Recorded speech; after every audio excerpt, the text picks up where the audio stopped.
आगम तेजी नवरे भाखियो गणधर ते हियड़े राखियो तेनो रस जेणे चाखियो ते हुओ शिव सुख साखियो ते हुओ शिव सुख साखियो। उत्तरायण सूत्र का 17वां अध्ययन, पाप श्रवण अध्ययन। जो व्यक्ति वैराग्य भाव जिसके मन में पैदा हो जाता है और वह व्यक्ति संयम जीवन का स्वीकार करके साधु बन जाता है,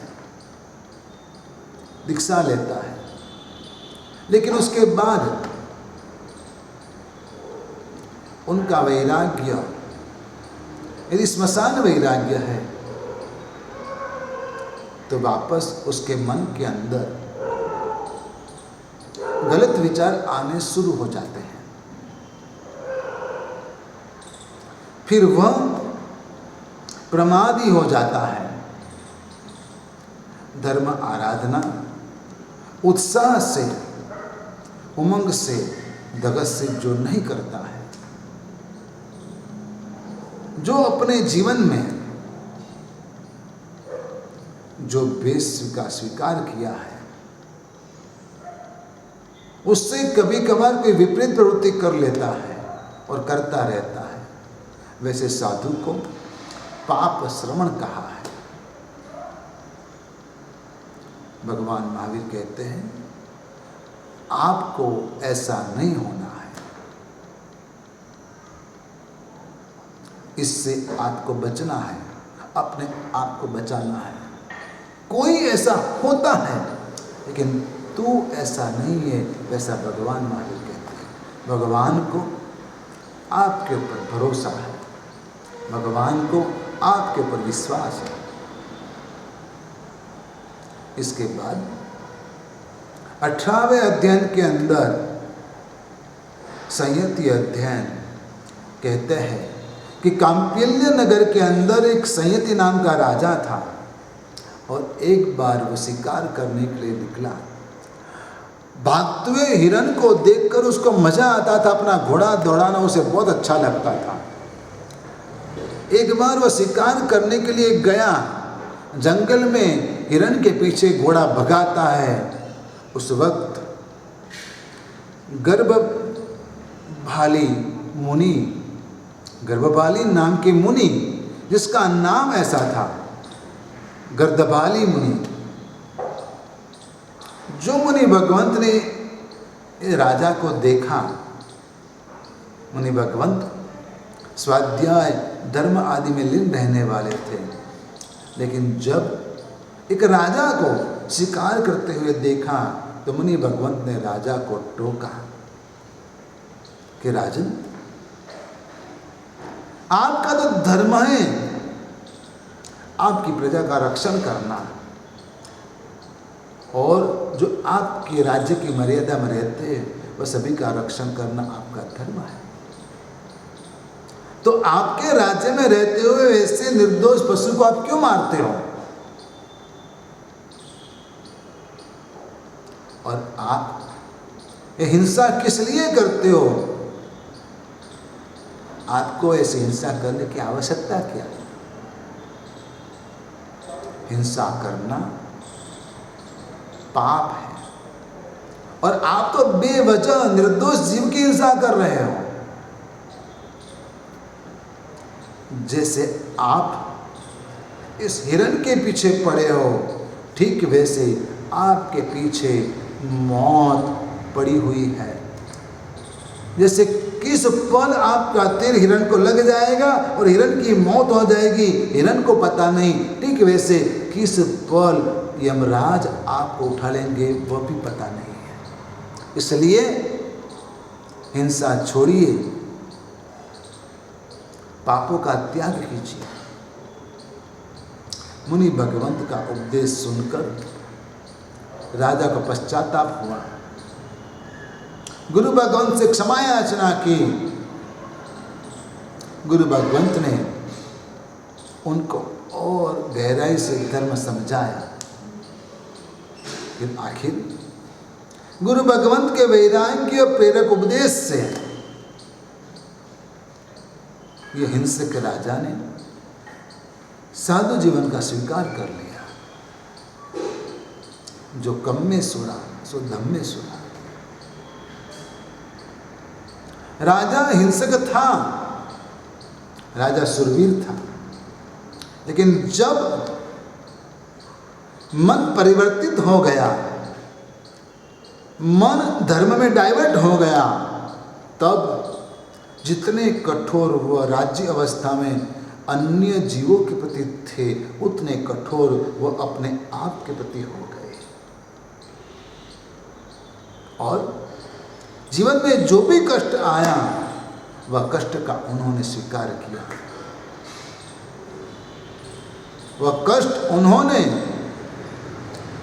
समता भावपूर्वक झेले, सहन कर लिया, बर्दाश्त कर लिया, और वह अपनी आत्मा कल्याण करके मोक्ष में सिधाए। ऐसे कई मुनि भगवंत हैं, ऐसे कई दृष्टांत हैं कि जो आत्मा पूर्व अवस्था में अतिशय कामी था, कोई अतिशय क्रोधी था, कोई अतिशय हिंसक था, कोई अतिशय लोभी था, लेकिन जब उन्होंने संयम जीवन का स्वीकार किया, सब कुछ छोड़ दिया, तो अपनी आत्मा का कल्याण करके मोक्ष में पधारे। आपको भी चाहिए कि आपका कल्याण करना है, तो आखिर यही आपके लिए रास्ता है। 19वां अध्ययन, मृगापुत्र अध्ययन। मृगापुत्र नाम का एक राजकुमार था। उनके पिता का नाम था बलभद्रा और मृगा नाम की उनकी रानी थी, और इसलिए उनका नाम हो गया मृगापुत्र। भगवान महावीर की उसने देशना सुनी, मन में वैराग्य भाव पैदा हो गया।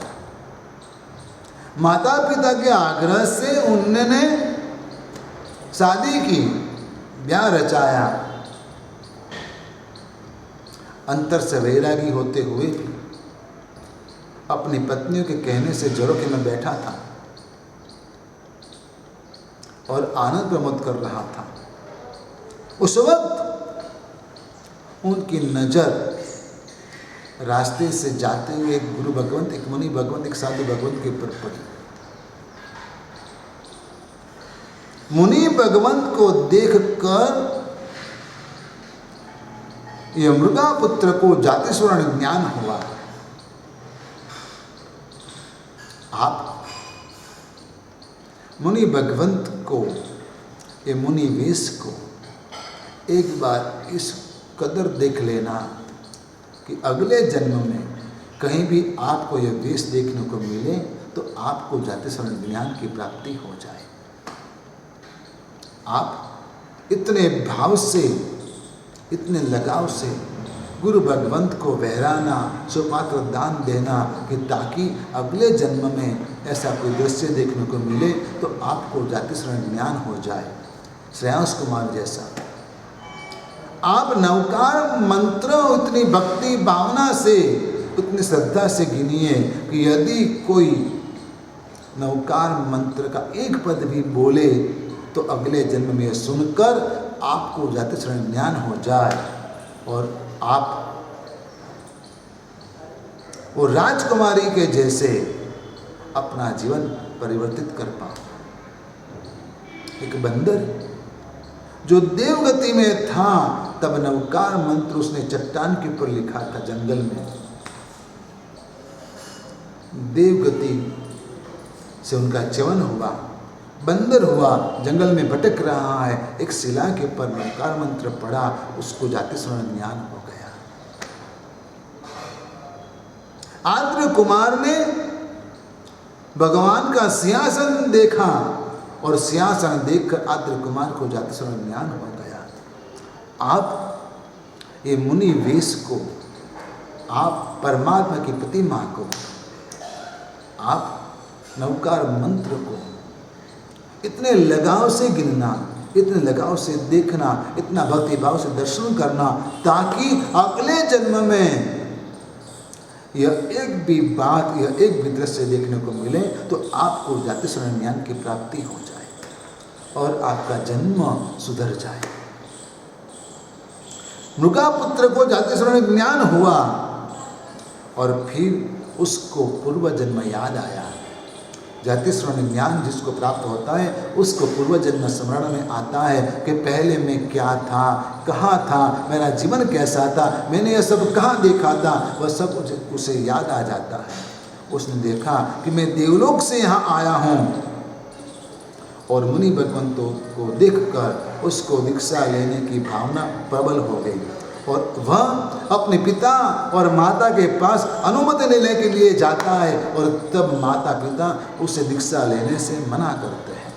तब मृगापुत्र माता पिता के सामने उनको समझाने का प्रयास करता है, आर्ग्यूमेंट करता है, दलील करता है। वो माता पिता और मृगापुत्र के साथ और दोनों के बीच में जो संवाद हुआ, जो चर्चा हुई, उसका वैराग्य भर विवरण, वैराग्य से भर विवरण इस अध्ययन में किया गया है। आखिरकार माता पिता ने मृगापुत्र को दीक्षा लेने की सम्मति दी। कोई भी माता पिता अपने संतान को, चाहे संतान कैसे भी हो, जल्दी से दीक्षा लेने की सम्मति नहीं देते हैं, क्योंकि हर एक माता पिता को अपने संतान के प्रति राग होता है, मोह होता है। लेकिन जब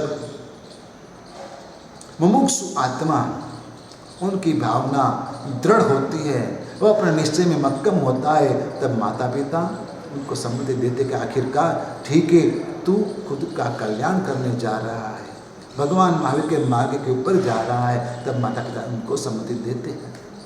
आज भी कई आत्माएं संयम की राह पर निकल पड़ती है,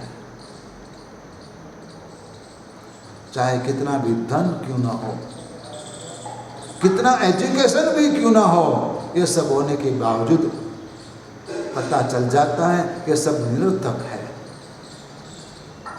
संयम जीवन से ही उद्धार है, वह मानते हुए यहाँ आते हैं और अपना आत्म कल्याण कर लेते हैं।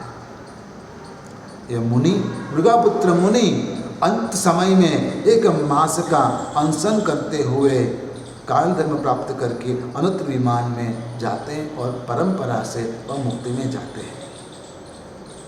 20वां अध्ययन, महानिर्ग्रंथीय अध्ययन। शनैक महाराजा जब जैन धर्म से परिचित नहीं थे, तब एक बार अपने साथ सैनिकों के साथ जंगल में गए थे और घूमते फिरते मंडकोक्षी नाम के उद्यान में पधारे। वहां पर सैनिक राजा जो मगध सम्राट थे, उन्होंने एक मुनि भगवंत को देखा जो एक पेड़ के नीचे ध्यान में बैठे थे। मुख के ऊपर तेजस्विता थी, मुख के ऊपर तेज था, अच्छा शरीर सौष्ठव था, युवा उम्र थे। ऐसे मुनि भगवंत को देखकर सैनिक राजा ने पूछा, अरे मुनि भगवंत, ये क्या मैं देख रहा हूं? आप तो सशक्त हो, आप तो कोई राजपुत्र जैसे लगते हो, और फिर आप साधु क्यों बन गए? आपको क्या कमी थी, आपको साधु बनना पड़ा? तब मुनि भगवान कहते हैं, कि राजन, इस संसार में मेरा कोई नहीं है, मैं अनाथ हूं और इसलिए मैं साधु बन गया। सैनिक राजा कहते हैं कि यदि ऐसा है तो मैं आपका नाथ बनने के लिए तैयार हूं, आ जाओ वापस मेरे महल में आकर रहो।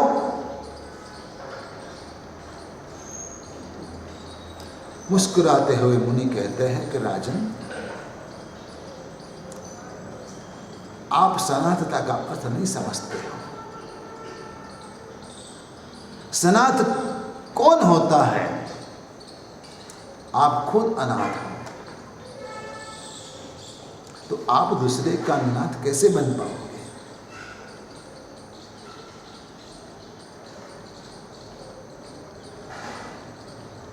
मैं भी पूर्व अवस्था में एक राजकुमार था।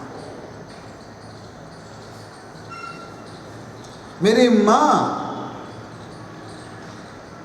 मेरे लिए कितना करती थी,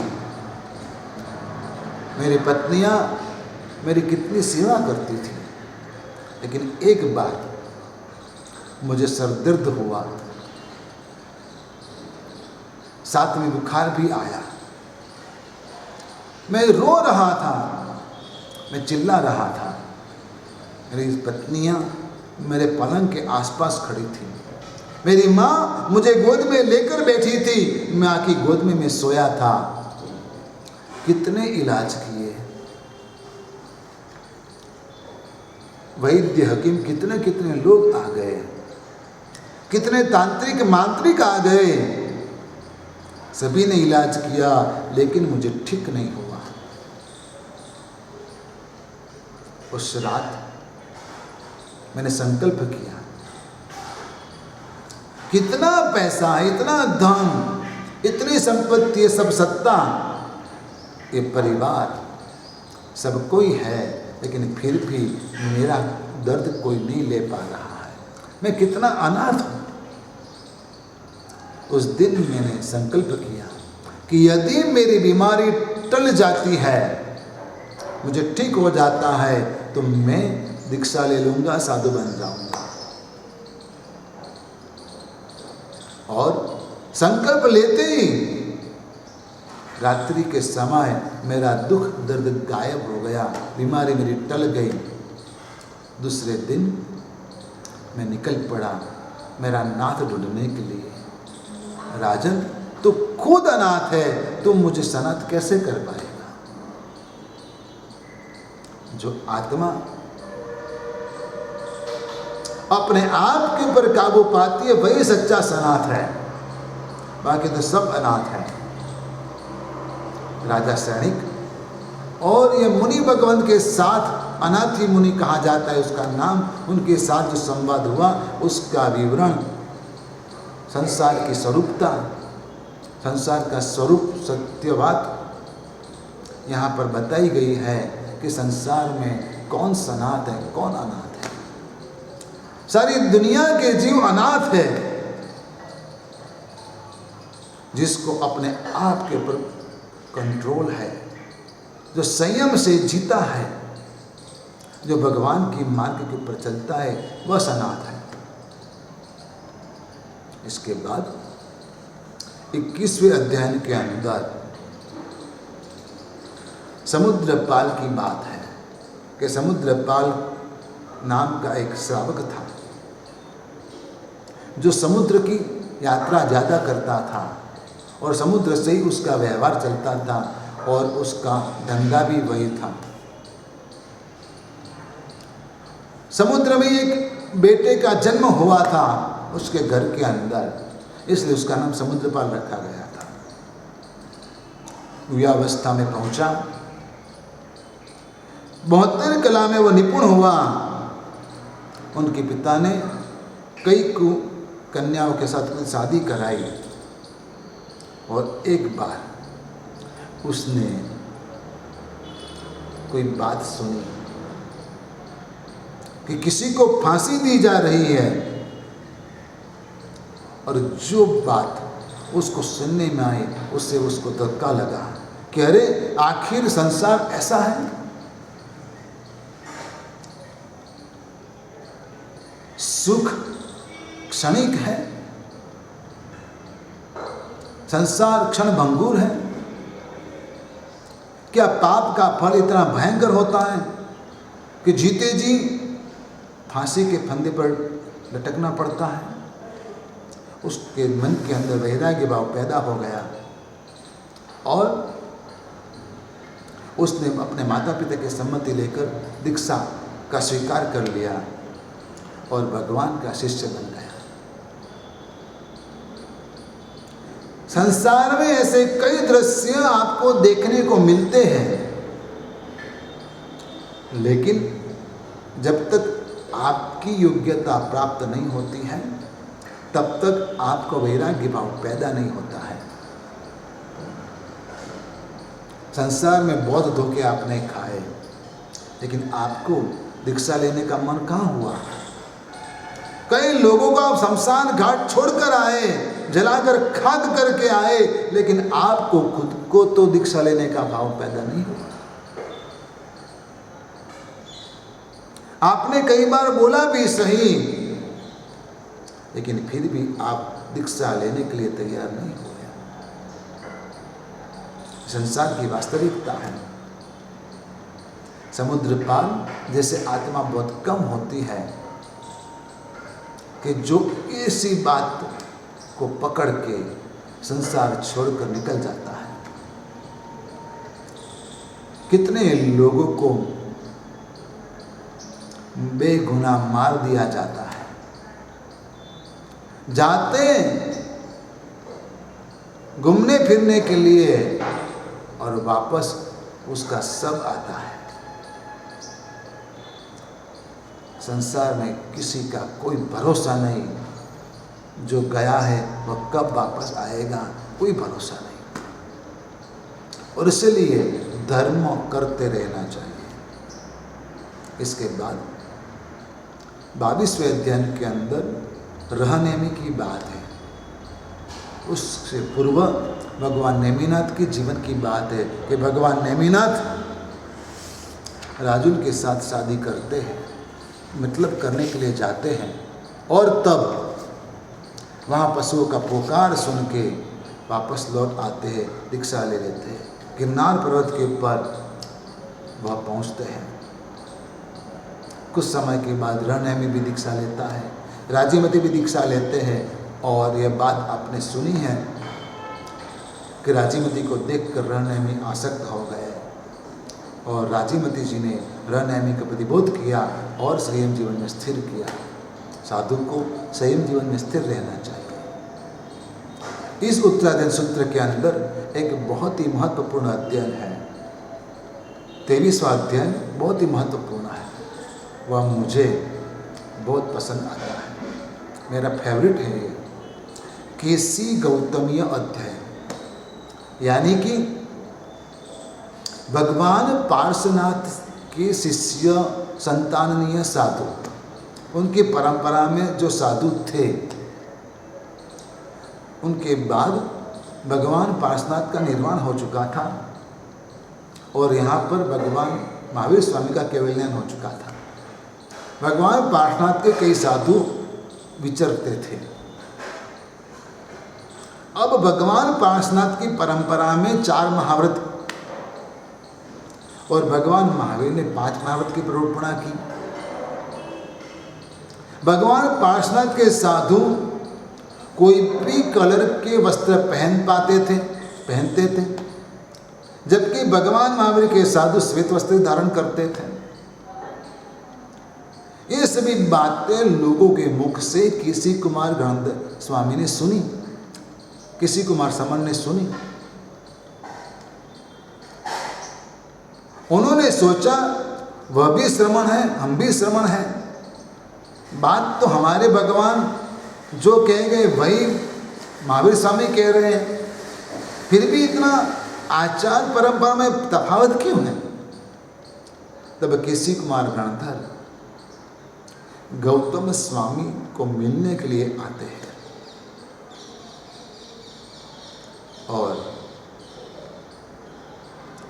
दोनों का मिलन होता है। गौतम स्वामी भी भगवान महावीर के प्रथम गणधर होते हुए भी किसी कुमार श्रमण जब पधारते हैं तो उनका स्वागत करते हैं, उनको मान सम्मान देते हैं। दोनों के बीच संवाद हुआ। किसी कुमार श्रमण ने गौतम स्वामी से पूछा, भगवान पार्श्वनाथ का उपदेश का सार भी अहिंसा, मतलब अहिंसा आदि था, और भगवान महावीर का भी उपदेश का सार अहिंसा आदि है, लेकिन फिर भी दोनों श्रमणों के बीच तफावत क्यों है? भगवान पार्श्वनाथ ने 4 महावत का उपदेश दिया और भगवान महावीर ने 5 महावत का उपदेश दिया, क्या तफावत है? और तब जाके गौतम स्वामी ने इसका समाधान दिया कि बात तो एक ही है, लेकिन समय के अनुसार उसको क्लियर करना बहुत आवश्यक है। पहले के समय के जो जीव थे वह सरल थे, समझदार थे, लेकिन अब वर्तमान काल के जो जीव हैं वह सब वक्र है, जड़ है। पहले के समय के लोग समझदार थे, रुजु थे, प्राज्ञ थे, एक बात कह देते तो 2 बात 10 बात समझ लेते थे, लेकिन आज एक बात कहो तो भी उसको उल्टा करके पकड़ेंगे, गलत रूप से पकड़ेंगे, सीधी सी बात को गलत रूप से पेश करेंगे। ऐसे वक्र और जड़ वर्तमान समय के जीव दल है, और इसलिए भगवान महावीर ने 5 महावत की प्ररोपणा की, जबकि भगवान पार्श्वनाथ के 4 महावत की प्ररोपणा की थी। 4था महावत आपके लिए अपरिग्रह था। भगवान महावीर ने 4था महावत ब्रह्मचर्य का दिया और 5वां महावत अपरिग्रह का दिया। आप अपरिग्रह में ही ब्रह्मचर्य को समाविष्ट कर लेते थे, क्योंकि आखिर स्त्री भी उपभोग का साधन मानकर आप उसका त्याग कर देते थे, और आपने त्याग किया। लेकिन वर्तमान समय के लोग इतने सरल नहीं, उनकी सोच अलग है, और इसलिए उसको अलग रूप से ये बताना पड़ता है कि यह भी त्याग करने योग्य है। ब्रह्मचर्य का पालन करना अति आवश्यक है, उसके ऊपर ज़्यादा फोकस करना जरूरी है। इसलिए भगवान महावीर ने अलग से व्रत बताया है। और तब केसी कुमार गणधर को, चाहे वो श्रमण कहो गणधर कहो, केसी कुमार श्रमण को संतोष हुआ और आखिर वो भगवान महावीर के संग में समाविष्ट हो गए। बहुत अद्भुत ये प्रसंग है। कहाँ भगवान पार्श्वनाथ की परंपरा, कहाँ भगवान महावीर स्वामी की परंपरा, ये दोनों की परंपरा के साधु होते हुए भी आखिरकार एक हो गए। लेकिन आज भगवान महावीर के साधु अलग अलग गुट में चल रहे हैं। धन्य हो गौतम स्वामी को, धन्य हो किसी कुमार को। उनकी दिल की विराटता कितनी अद्भुत होगी, उनकी महानता कितनी अद्भुत होगी कि दोनों ने एक दूसरे को अपने आप में समाविष्ट कर लिया, एक दूसरे को गले लगा लिया। और आज कम नसीबी है हमारी कि हम एक दूसरे से दूर होते जा रहे हैं। उत्तरायण सूत्र का पाठ हर कोई साधु करता है, यह अध्ययन हर कोई साधु करता है, अध्ययन सुनाता है, लेकिन खुद इसके बारे में आगे कुछ सोचता नहीं। और भी कई अध्ययन है, और जिसके अंदर भगवान महावीर ने चतुर्विध संघ को बहुत ही गंभीर रूप से उपदेश दिया है। मैं कहता हूँ कभी कभार आपको मौका मिले तो कोई गुरु भगवान के मुख से उत्तरायण सूत्र का संपूर्ण रूप से विवेचन पूर्वक श्रवण करना, बहुत ही आपको लाभ होगा। बस आप धर्म मार्ग में आगे बढ़े, मोक्ष मार्ग के प्रति प्रयाण करें, आप परंपरा से मुक्ति सुख के गामी बनो। इतना कहते हुए आशीर्वाद देता हूँ। धर्म लाभ।